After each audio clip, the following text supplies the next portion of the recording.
I want to welcome everybody to this week's recording of the Patriotic Dragon Radio Show. Want to introduce some new people to the radio show. Our guests this week are Conda, Lowery, Goodson from District 54. She's running for the Georgia Senate District 54 seat that is coming up in this 2016 election. Conda, thanks for being on. Thank you for having me. All right. And David Eisenheim with the Ted Cruz for 2016 campaign. David, thank you for being here. Thank you for having me. All right. And our panelists this week, Bart Conley. Mr. Bart? Glad to be here as always. Yeah, we should. If we were on TV, those shades do look good. They really do look good. I got the face for radio. That's it. That's it.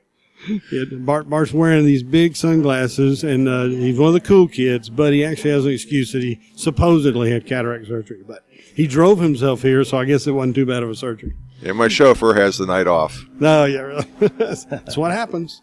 All right.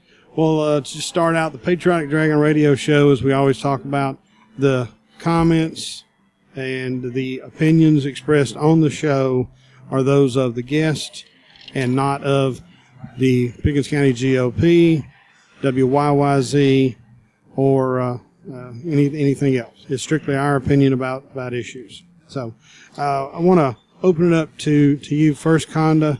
I'd like to kind of let you just tell a little bit about yourself, why you decided to run for this position, and not necessarily on specific issues, but just why you decided. I don't think you've held office before, so. No, I've never held office. Mm-hmm. My name is Conda Goodson. I'm running for District 54, Georgia Senate. I was born and raised in Whitfield County, and I raised my children in Murray County. I've worked throughout the mills and throughout the community, struggling to provide a better home for my children. And I've sat and I've watched the lawmakers make laws that have not really helped the people here lately. And I've decided it's time for we the people to have a voice again. So that's what I want to do, is be a voice for the people. Okay. All right. The incumbent that's currently in office is from the same area of the state that you are, but I guess what would be the difference do you see is how you would legislate and how it's currently done in your district? Well, I would take in consideration the people, and I would actually go out and talk to the people about the bills before I would vote on them, and I would get their opinions, and I would try to do everything within my power to make sure the people's best interests were considered.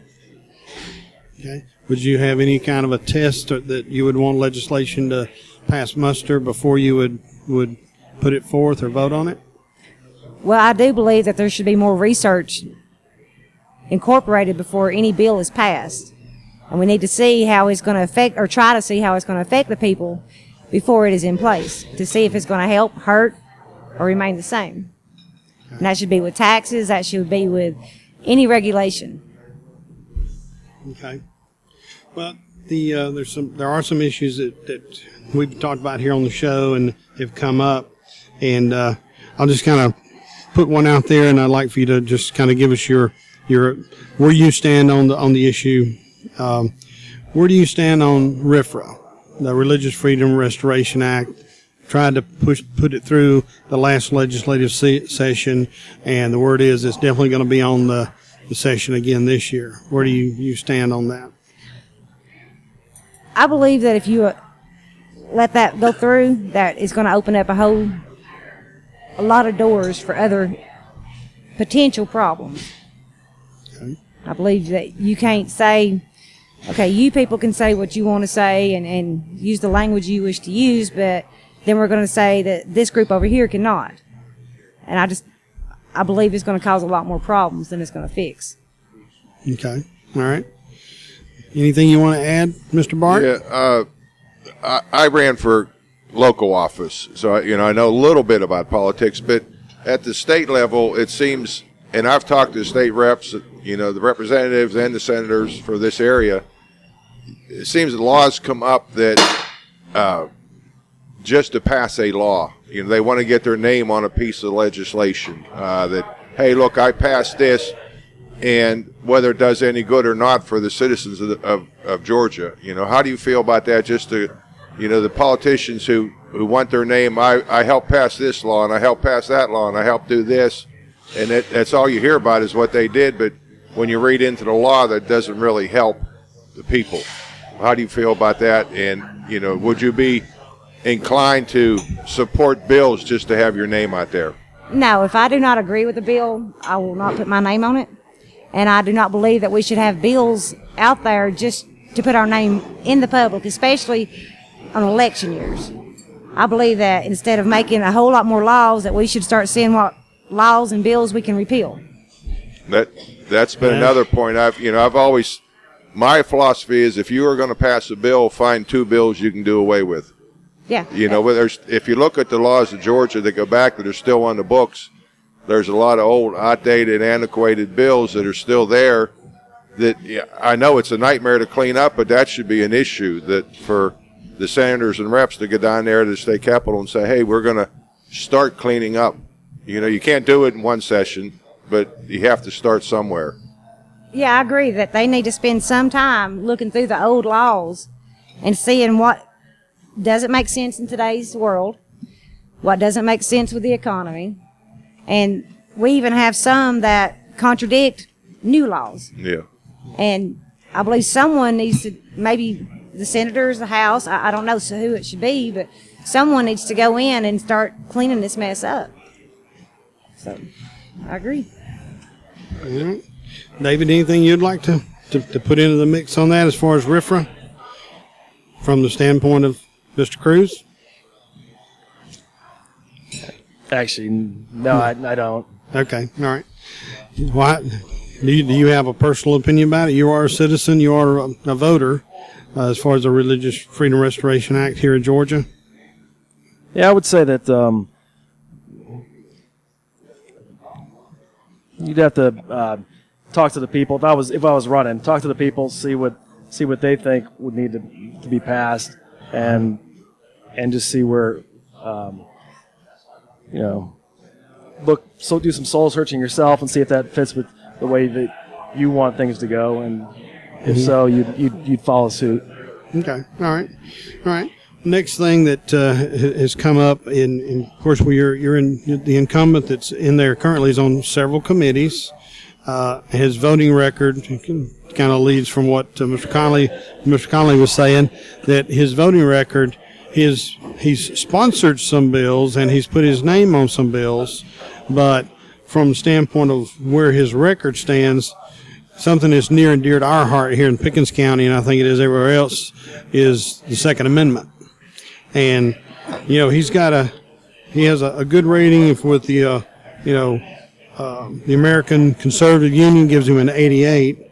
He's got 100% approval from the NFIB, or National Federation of Independent Business People, but when it comes to NRA, he has a C as far as a grade. Where do you stand on Second Amendment and those rights and protections under the Constitution? Well, to me, the Founding Fathers tried to assure that we had the right to bear arms for several reasons. Among those are the right to provide food for our family, the right to protect ourselves and our family from anyone trying to cause us harm, and then to protect ourselves from a tyranny government. So we have numerous guns at home. Our children know gun safety. They all know how to shoot and protect themselves. They're not the enemy, but they're not a victim neither. Okay, all right. I'll throw it back to you, David. As far as you don't have to be your opinion. Give me your candidate of choice, Mr. Cruz, where he stands on. Well, Ted Cruz has been fighting for Second Amendment rights forever, since he was Solicitor General back in Texas. He fought all the way through the Supreme Court. He won a case that actually granted individual rights for self-defense, so that you can have your gun and keep in self-defense, because that was under attack. He's backed by the NRA. He's very highly rated by the NRA, and he's rock solid as far as us defending ourselves if we need to, keep the guns. And it's funny that you bring up the Second Amendment, because whenever stuff happens, like happened last week, the current administration always wants to try and grab the guns from the people, and that's not the answer. The answer is actually that more people should have guns. We should have guns, with us, carrying if we can, because you never know. This is a crazy society we're in now. We need to protect ourselves. Okay. Can I add something there? Absolutely. It's going to be a scary world when only the bad guys have guns. That's right. Yeah, just go to London. So, yeah. All right, good. And the other thing and stuff that, as far as, back to you, Conda, as far as working with the state legislature and in the Senate position, the incumbent, the challenger that you're, the incumbent that you'll be running against, he's voted pretty much straight party line. There's been comments and that type thing as far as David Ralston, which David Ralston carries a big stick. He is Speaker of the House. But how would you work inside of the existing structure that's there, and what would be your, how would you deal with Speaker Ralston if he came to you and said, I want you to vote on this, whether you really like it or not, toe the party line? I would not do that. I am a voice for the people, and I'm going to vote for the people. I'm not going to be bought. I'm not going to be bribed. Mm-hmm. Okay. You got that look, Mr. Conley? Yeah, just a question on that. You hear every year in the legislative session there's a cutoff date where bills have to go from one house to the other, and how crazy it gets to pass bills. And what you said in your first answer about doing research on bills, it seems just from reading about it and talking to the legislators, sometimes you don't have time, and you have to rely on other people to say, hey, this is a good one, we need to work on it. It's how do you build them relationships with people that you can trust, because you're not going to have time to research everything, so that when the Speaker of the House comes to you and says, hey, I need you to support this, how do you work on building the trust with those people when you're a newcomer to that system? Well, that's just something that's going to have to be worked on. Any relationship takes work. I mean, you've got to build trust. You've got to build the relationship slowly.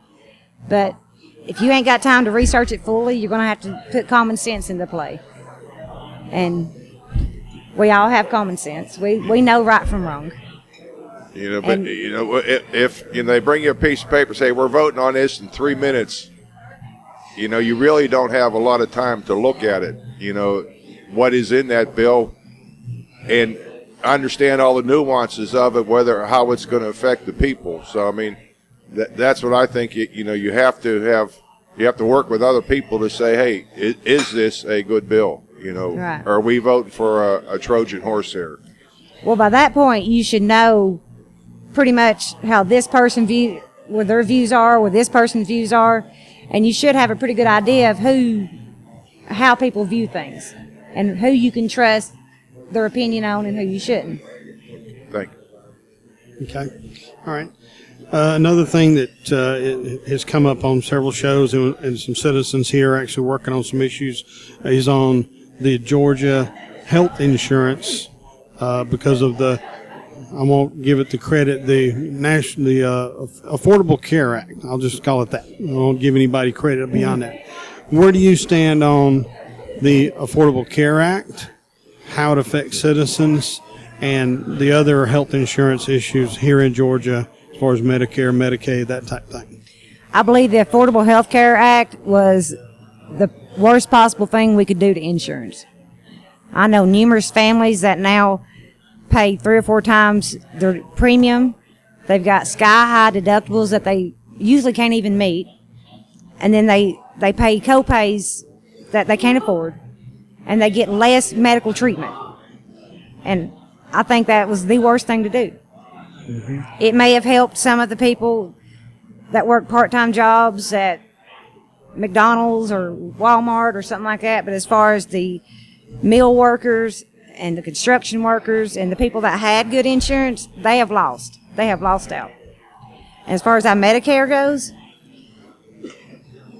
it's a shame that we're taking little old widow ladies and charging them $100 more a month out of their disability checks for Medicare because we cannot properly budget the funds.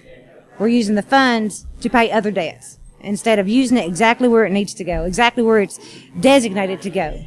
I do not agree with that at all. Okay. Sorry. All right. I'm that's good. emotional about that. Yeah. David, anything you'd like to add? Yeah, can I share? Well, the Affordable Care Act, and we know the other name. We don't want to mention that name.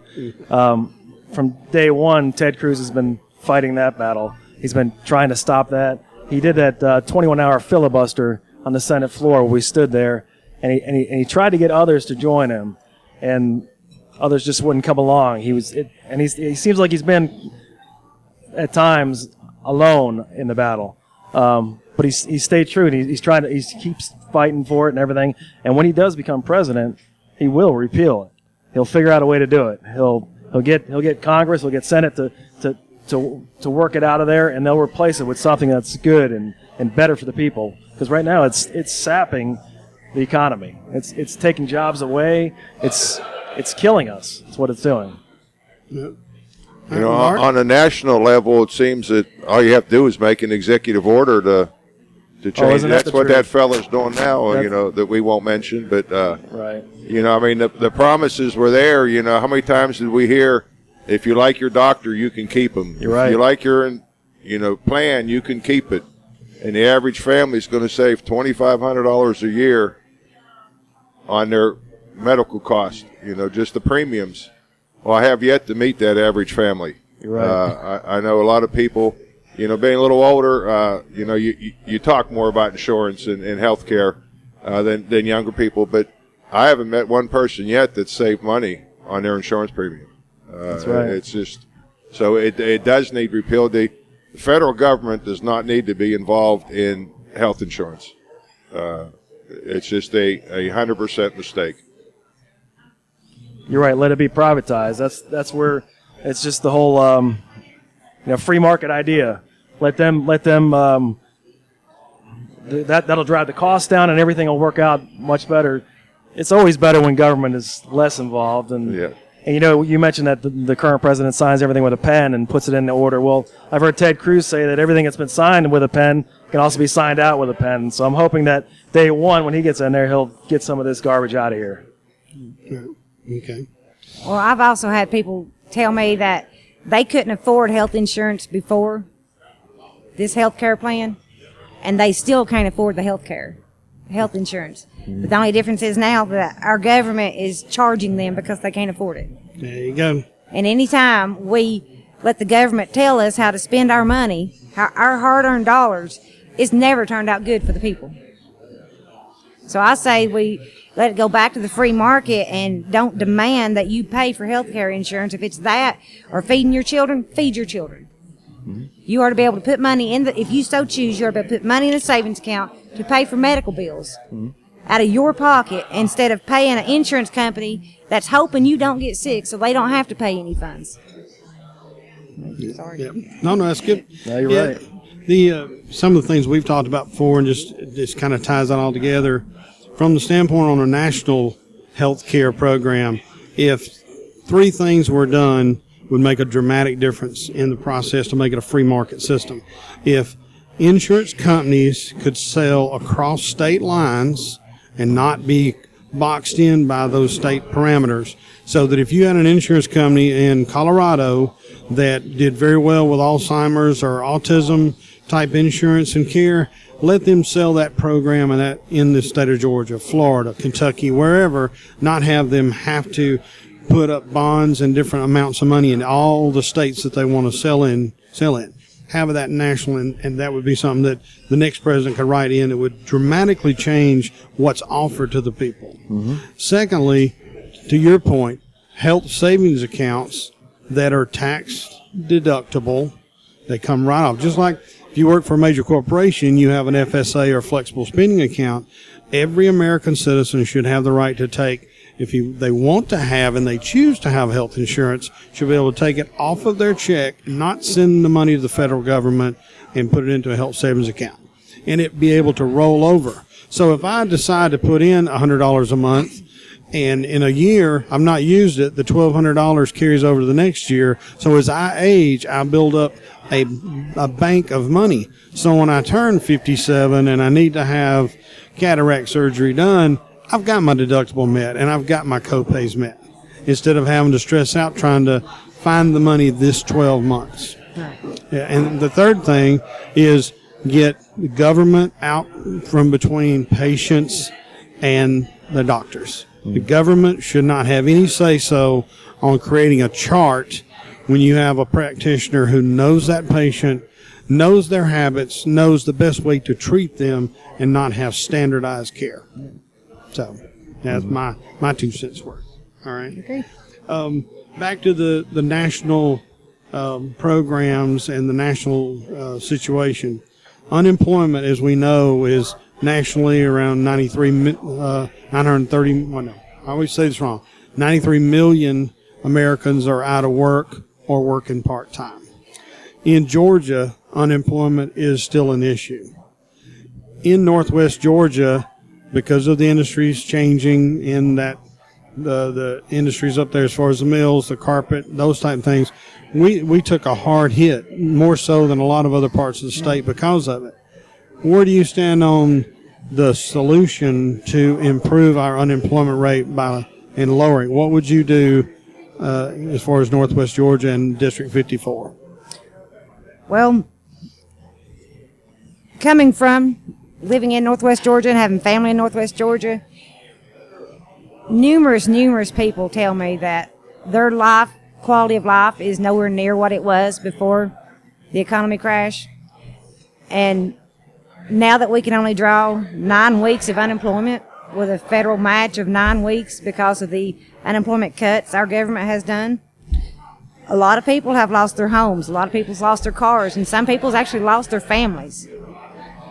All because our government has chose to not take care of them.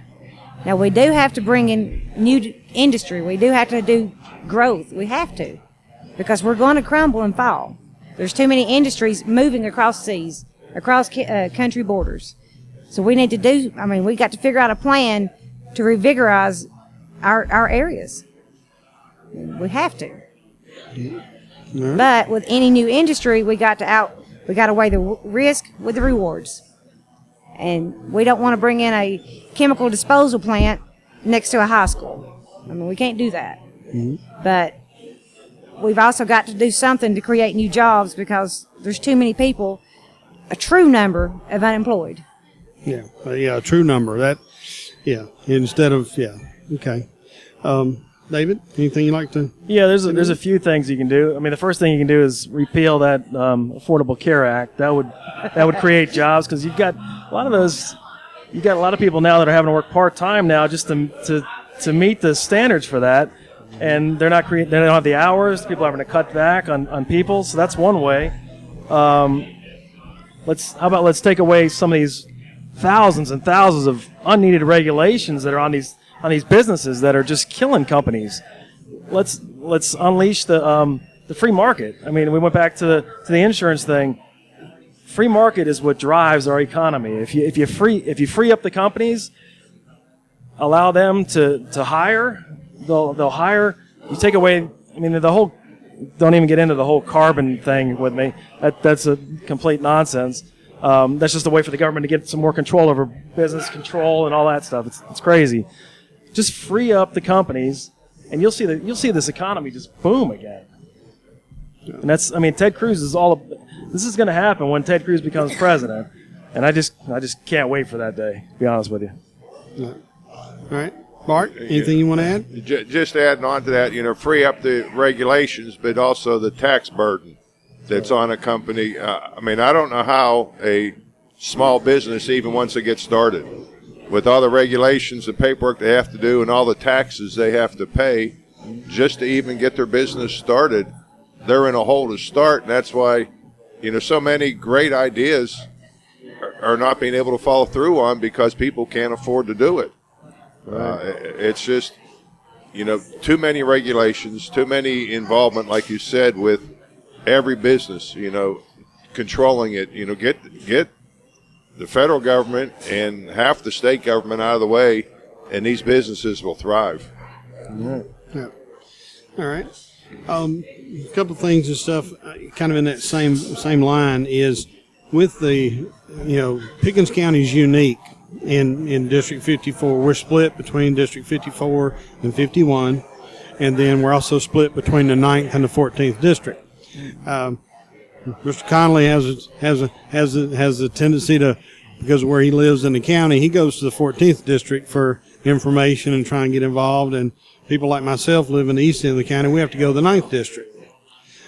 Part of that is the way that the structures are done in the state, and we're one of only 5 counties that are split. From that standpoint, would you support the change so that we were in one district, either the 14th or the 9th, and the 54th or the 51st? Yes, I would support. Like Murray County has got split representative, but 1 senator. I believe that y'all need at least 1 person for the whole county, because I can see how it would be so confusing for the citizens to even know who to talk to, who to vote for, who to support, let alone who to go to when you have questions or complaints or issues. I thank God I don't have to deal with it. Yeah. Well, the incumbent is actually on the reapportionment and the redistricting committee. Yeah. And something else in our county, we're actually from a taxation standpoint, we're a Tier 4 county. So the taxes that we pay here, property tax, which is supposed to pay for our schools, our fire, our police, and our county government, goes to the city or goes to the state and the city of Atlanta. The Gold Dome does the math, and then they send us money back. But they also take money from our county because we're a Tier 4, and they send money to Gwinnett County, Clayton County, these other groups to help pay their taxes. Over the last 10 years, our shortfall in Pickens County for our school system alone has been about $20 million because of being a Tier 4 county. That's something that the incumbent is on that committee. How would you look at that? What would you be willing to look at or do as far as changing that Tier 4 status? Well, we would have to research and figure out why you got put on the Tier 4 status and what requirements it would take to get you off of that, especially with you having shortcomings in your schools. If you've got the money and your schools are failing because of that, there's a problem.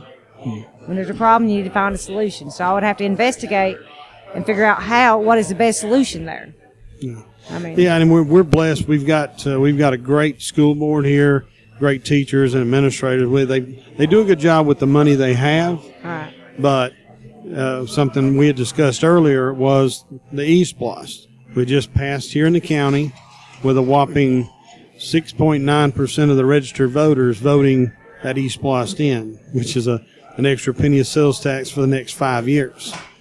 How would you look at the working from the state level? Because we look to the Senate and we look to the House to help us with the money coming back. What would you do to change anything as far as bringing more money back to the individual counties from the State Department of Education?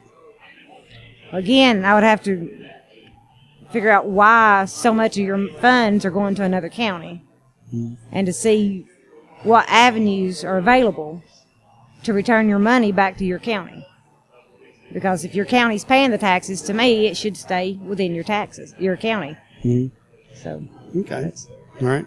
Bart? As far as, E-Splosh or other tax money, it seems for some reason we let the state and then the federal government, we send them our money. And then we take back whatever little bit they give us. Now, I know you need money just like, the county needs money to run the county government. The state needs money from every county in it to run the state government. And then the federal government needs money from every state to run it.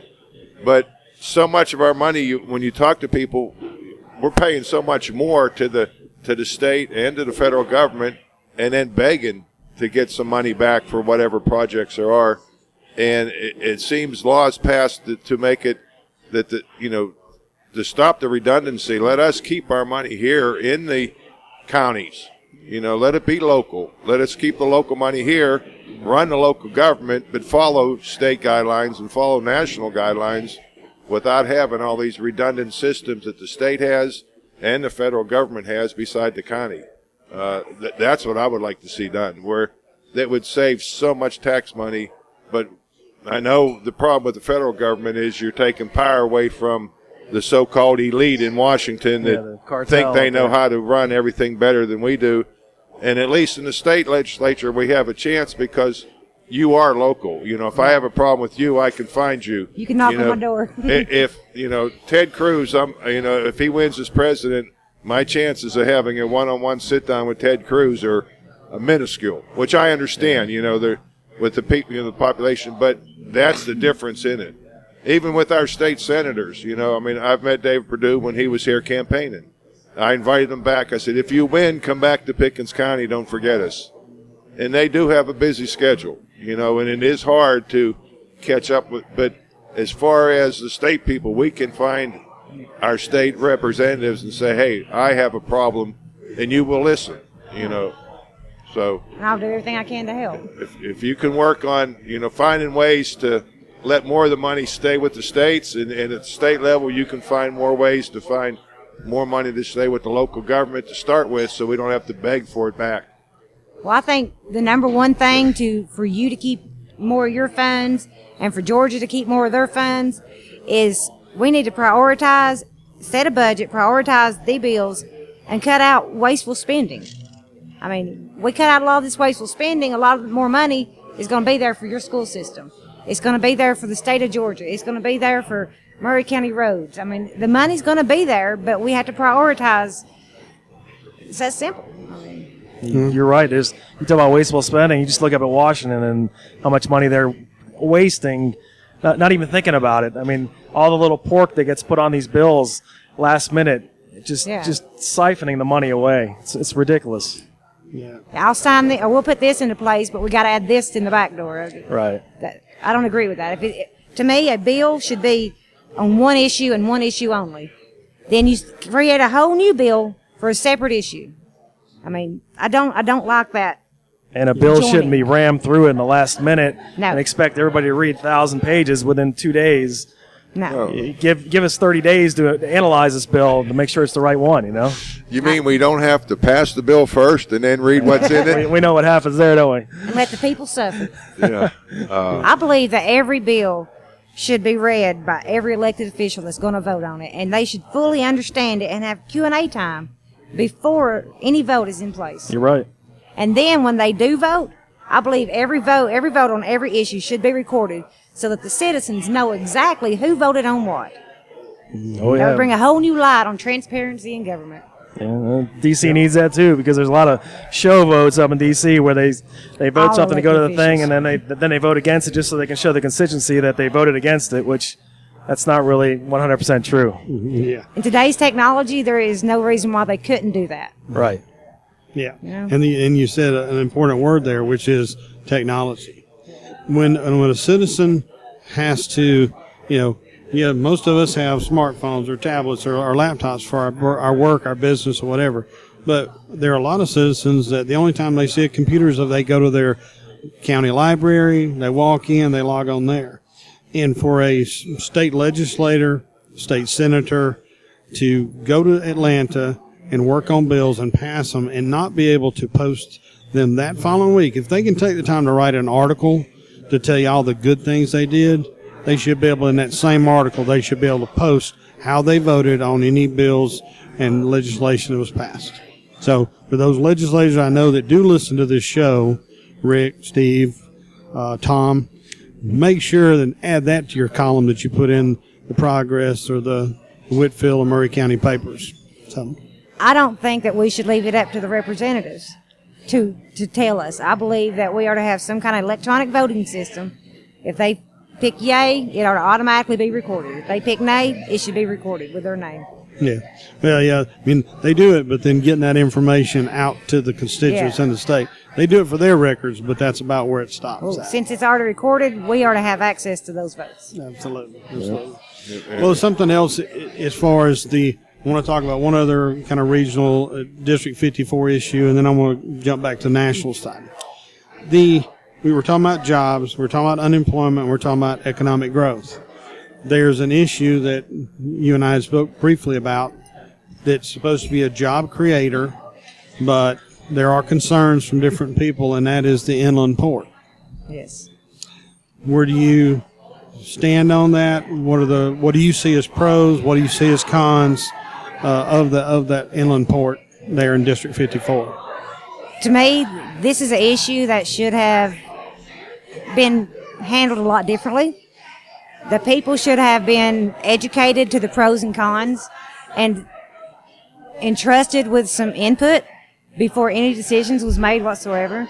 I believe there's so much turmoil because the citizens feel like they were not considered in this, and their feelings and just don't matter. I think that's a lot of the problems in it. A lot of the people don't feel like the current legislators are doing anything to ease their concerns and their worries. Now, for me, as an elected official hopeful, I have no stand on it.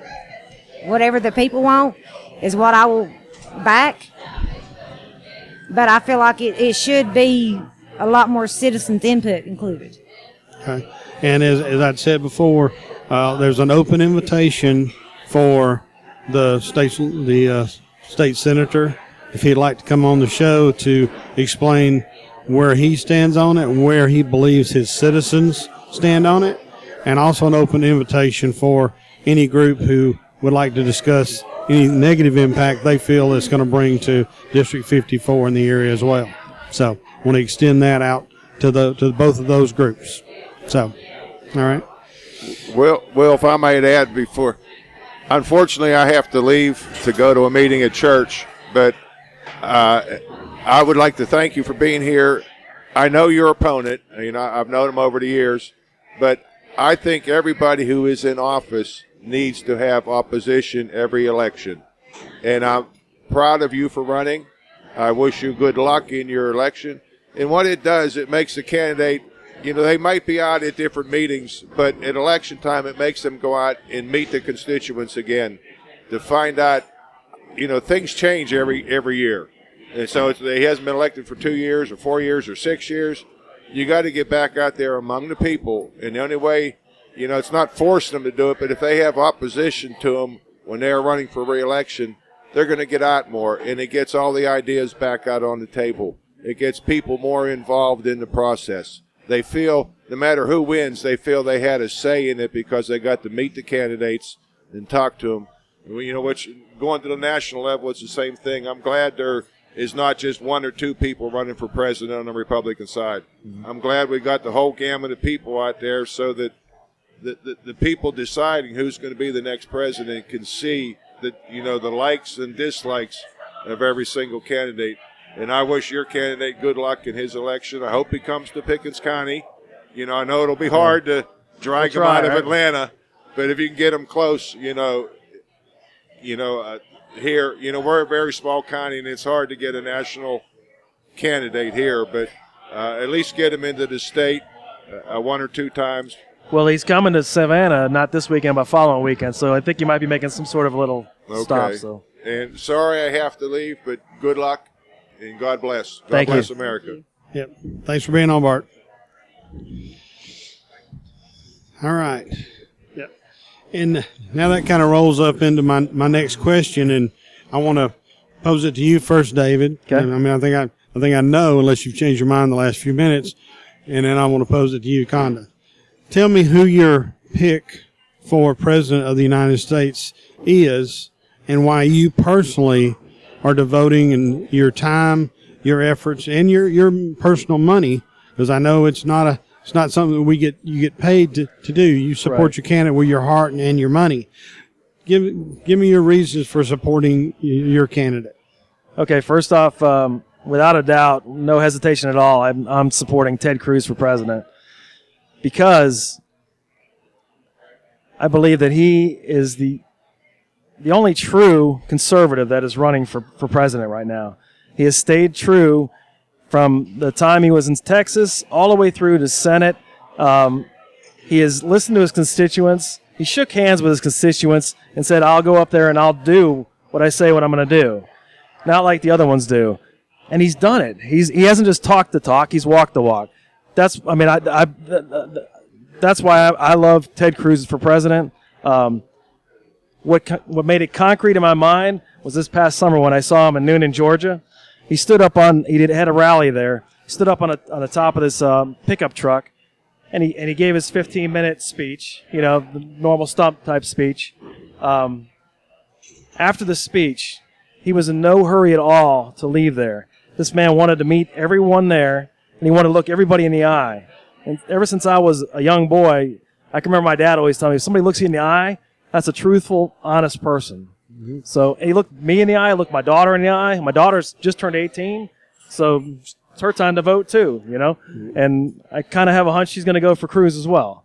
But I just know that he is the right man at the right time that we need in this country, because we're at kind of at a tipping point in this country. If we don't get the right person in there right now, we are in deep trouble. And we need a man with the strong clarity that Ted Cruz has. Okay. All right. Conda? Well, as a candidate, I cannot support any other candidate, but there is one that stands out among the crowd, mm-hmm. and the others have potential. Mm-hmm.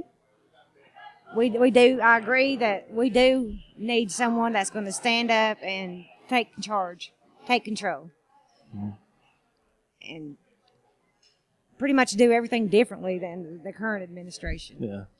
But like I said, I can't support one, but I do believe that we have to have some major changes and fast.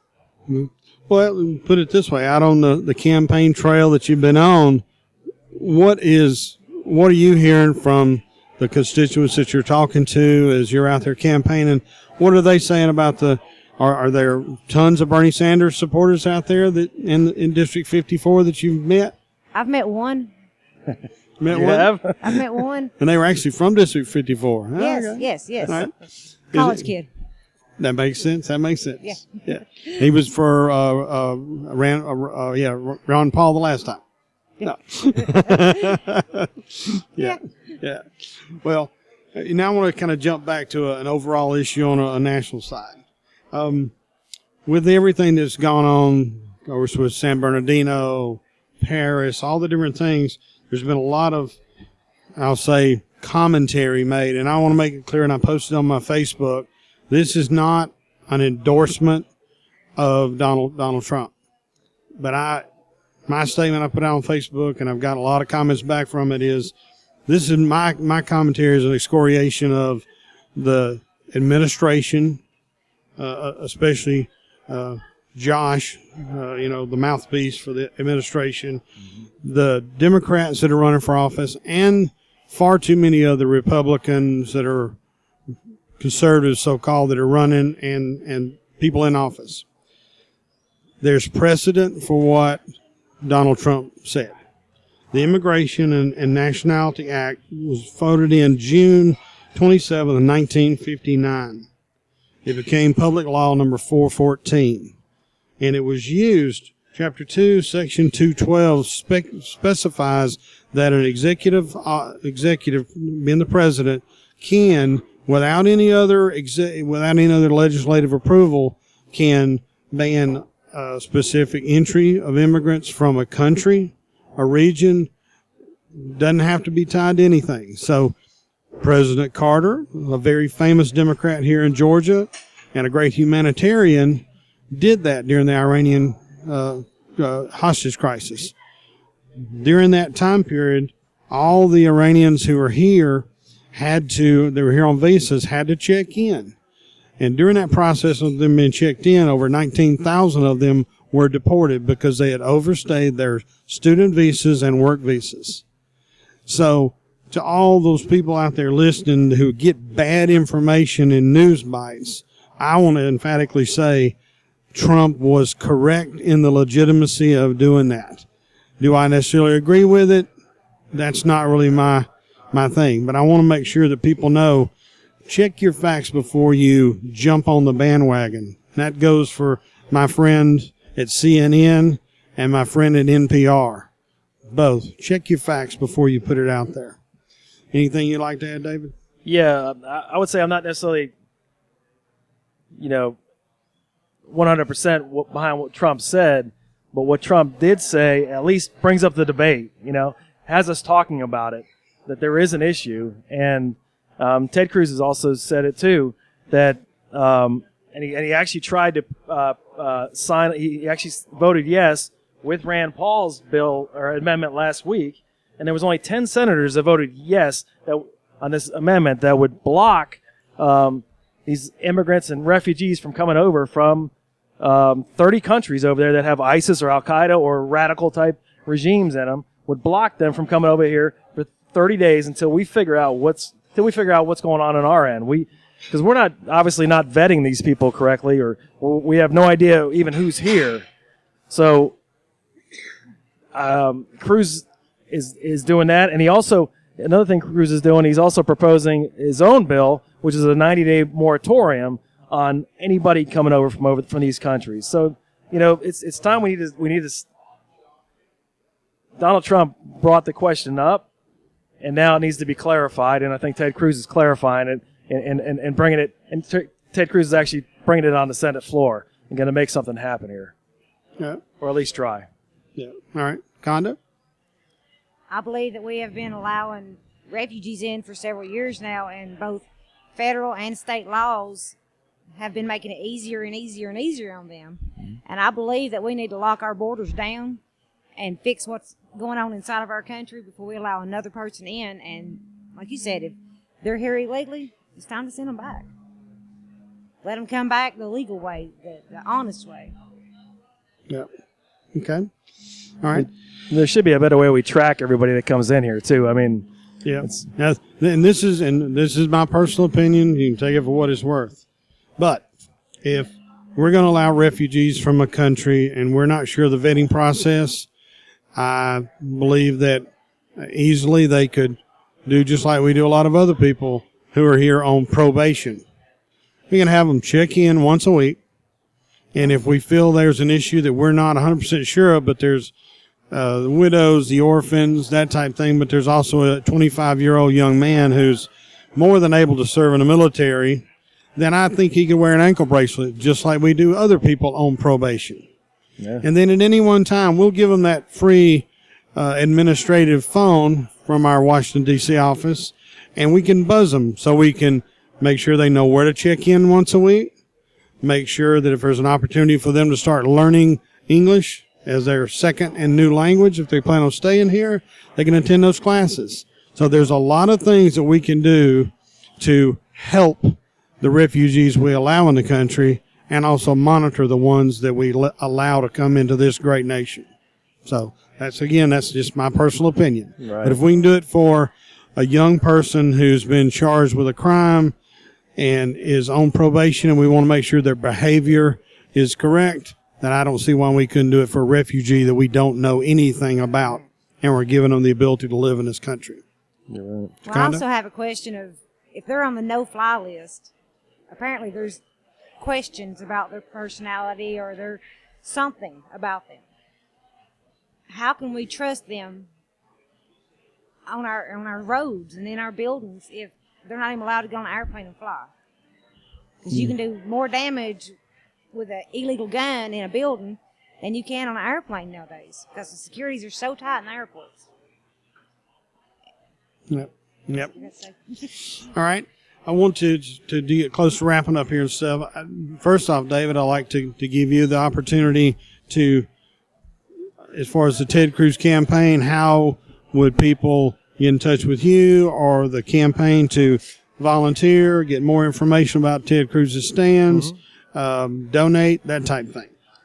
Okay. Well, first off, you can get lots of information. We've only touched on a few topics here, but any information you need more clarification on, go to tedcruz.org, and you can get all the information there. That's also a good place to, if you're feeling compelled to if Ted Cruz is your candidate, he would love for you to give to his campaign. He's the most frugal candidate out there.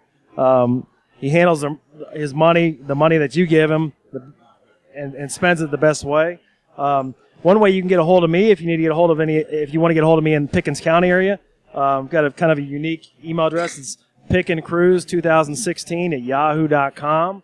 And if you want to volunteer or anything, please email me, and or if you want to just be kept up to date on what's going on here locally, or I can keep you up to date when Ted's coming into town, because I'm sure he's coming. Like I just shared earlier, I heard that he's coming to Savannah next weekend, and that probably will include a few other stops along the way. And as we get closer to the primaries, you'll be seeing him more often, I'm sure. And as we get closer here, remember that February 8th is early voting, and that's when it begins. And it makes sense if you're listening right now, get out there and vote early and be done with it, so that you don't forget. Don't miss that March 1st day, because it's critical that you go out and vote. Whether you vote for Ted Cruz or not, just make sure you get out there and vote. And I just thank you for your time. And again, the email here is you want me to spell it out? Yeah. It's Picken, Picken, Cruz, Cruz 2016 All right. So that's Picken, not Pickens, not with an S on it, but just Picken Cruz 2016 at yahoo.com. That's right. All right. And Conda, for the constituents and people that would like to get more information, work with you on volunteerism and donate to your campaign and get out on the corners with signs, how would they get in touch with you? Okay, well, I have 2 Facebook pages. I have my personal one that anyone's welcome to join. That's Conda Lowery Goodson, or I have my campaign page. That's Count on Conda for your Georgia Senate. I have a Twitter account.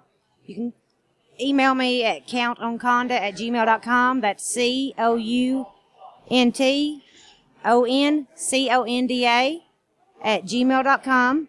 You can write me at the P.O. Box. It's P.O. Box 16, Tinga, Georgia, 30751. My phone number is 706-483-7019. You can call or text me anytime, and I'll get back to you. If I don't answer, I'll get back to you as quick as I can. Correct. And I would like to remind everyone that if you're not registered to vote, you have to be registered 30 days before any election. And you can do that online at your driver's license place or at your local electoral's office. All right. A couple things I want to cover. David, I think you've got something coming up December, the 15th. Yes, actually right here where we're at right now. And where are we at? At Rocco's Pub, right off of 515 in Jasper. We'll be having a debate watch party. I'd like to welcome everybody out to that. We want to have a big turnout here. Come out and watch, support whoever you want to support. We'll have a good time here. Come and eat some good food here at Rocco's, and we'll look forward to seeing a big turnout. All right, sounds good. And just to cover a few things, our sponsor this month is the North Georgia Young Republican Group from University of North Georgia and Brenau College. We want to thank them for their support. And just some upcoming shows on the 17th.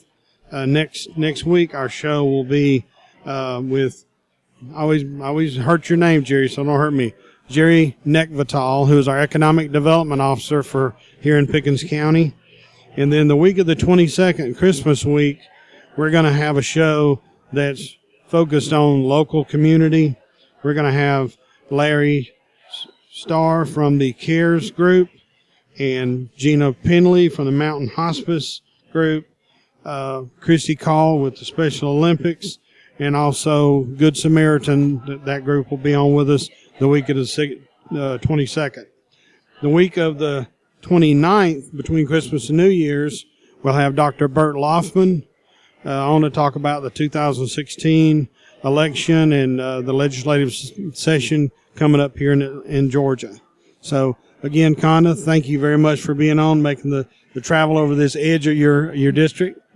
We hope to see you back more. Oh, I definitely plan on attending a lot more events and trying to get out with the community, and thank you for having me. All right. And, David, thank you for being on.